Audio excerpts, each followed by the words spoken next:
তিলক ভট্টাচার্য। কবিতার নাম সবার পুজো দুর্গা পুজো।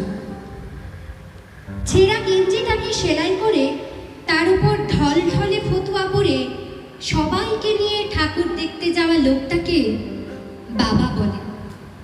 এক কৌটো গোবিন্দভোগ চাল আর সামান্য ঘি বাঁচিয়ে রেখে পুজোর মধ্যে একদিন পোলাও রান্না করা মহিলাটিকে মা বলে।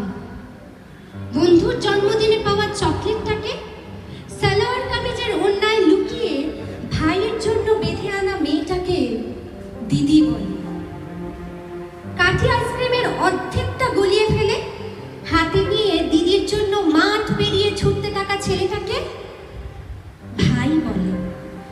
ফুলে ওঠা নতুন তাঁতের শাড়ি পরে ছোট ছোট ছেলে মেয়ের হাত ধরে বেরোনো বাদে পঙ্গু বৃদ্ধাকে ঠাকুমা বলে।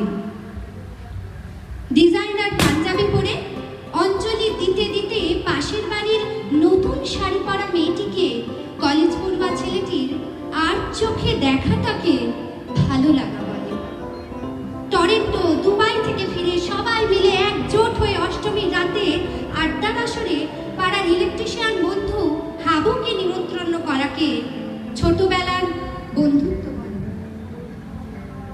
শিল্পীর হাতে 6 মাসের মেহনতে বানানো দুর্গা ঠাকুরটিকে নারী ছিন্ন করে বিক্রি করে সেই টাকায় অনাথ অসহায় পথ শিশুদের জামা কাপড় কিনে দেওয়াকে মানবিকতা বলে।